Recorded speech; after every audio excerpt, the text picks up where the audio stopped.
Valley Center, that's where Gabriela Hernandez is. Valley Center got hit pretty hard. That was this morning. So Gabby, how are things now? Here's a look from a neighborhood in Valley Center.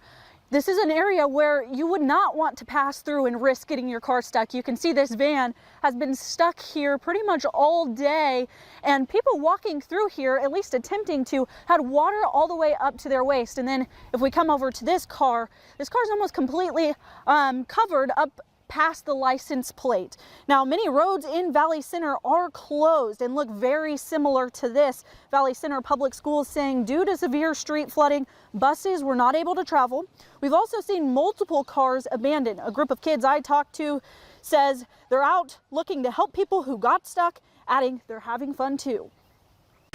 We're just helping people and having fun splashing around. But mostly we're going around checking if anyone needs help or if they're good. Please stay home. Don't try to risk anything. Don't go in no deep waters.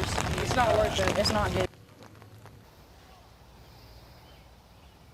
Water has receded a little bit. You can see where this water was kind of up to this yard, but again, still high. So emergency crews urging people stay home, stay safe, turn around, don't drown. Live in Valley Center, Gabriela Hernandez, 12 News.